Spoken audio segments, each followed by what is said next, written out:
ఎక్కడో మీ జర్నీ మొదలుపెట్టి 550 పాటలు రాసి పూర్ణాచారిగా ఇప్పటివరకు అక్షరాలకే మిగిలిపోయారు కానీ బట్ ఒక మనిషిగా గుర్తింపు రావాల్సినంత రాలేదు. Under rated writer, the most talented under rated writer అనే ట్యాగ్ మీకు వచ్చింది సార్. సో దానికి కారణం ఏంటి సార్? దానికి కారణం ఏంటో నేను ఎప్పుడు వాకప్ చేసుకోలేదు సార్. మేబీ అదే మిస్టేక్ ఏమో. పాటలు రాసుకుంటూ వెళ్ళిపోయాను సార్.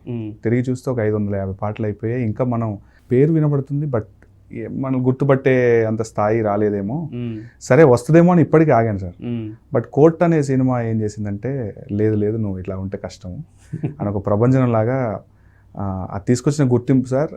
ఇప్పుడు ఎక్కడైనా బయట తిరిగితే వీధుల్లో కానీ మన మాల్స్లో గుర్తుపడుతున్నారు సార్. గుర్తింపు అనేది కూడా నిజమే కావాలి, ఒక ఆర్టిస్ట్కి గుర్తింపు అనేది కూడా కావాలి అనేది ఈ కోర్టు సినిమా ద్వారా ప్రూవ్ అయింది సార్.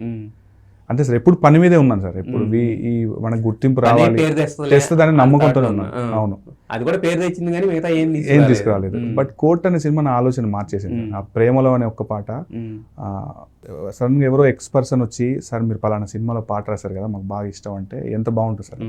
సో అది ఏదో కావాలనిపించింది సార్ నాకు నిజంగా. ఇప్పుడు అనిపిస్తుంది అరే మనం ప్రమోట్ చేసుకోలేదు పద్ధతిగా, ఇక నుంచి అవసరం లేదేమో మీకు ప్రమోషన్స్ కూడా. ప్రేమలో అనే పాట ఒక ట్రంప్ కార్డ్ లాగా, ఒక ట్రంప్ కార్డ్ లాగా, అంటే ఒక్క సాంగ్ కి ఇన్నిసార్లు ఇంతమంది రీల్స్ చేయడం, ఒకే హీరో హీరోయిన్ ఎన్నిసార్లు వేసినా కూడా ఆ స్టెప్ కొత్తగా ఉండడం, నాని గారు లాంటి వ్యక్తి కూడా ఆపుకోలేక డాన్స్ చేయడం, ఇలాంటివన్నీ వీటితో ఏంటంటే అంటే కోర్ట్ అనే సినిమాలో పాటలకి ఉన్న స్కోప్ చాలా తక్కువ.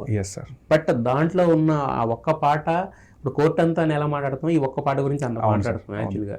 సో శివాజీ గారికి మంగపతి అనే క్యారెక్టర్, తర్వాత హీరో హీరోయిన్కి కావాల్సిన లాంచింగ్, నాని అనే బ్రాండ్కి ఎన్హాన్స్మెంట్, పూర్ణాచారి అనే వ్యక్తికి పరిపూర్ణంగా ప్రపంచానికి పరిచయం లీగ్ లో. అంటే అదే సార్, ఒక రాకెట్ లాంచర్ తీసుకెళ్లి ఉపగ్రహాన్ని కక్షలో పెట్టినట్టుగా ఈ ప్రేమలో అనే పాట నన్ను ఒక లీగ్ లో పెట్టింది.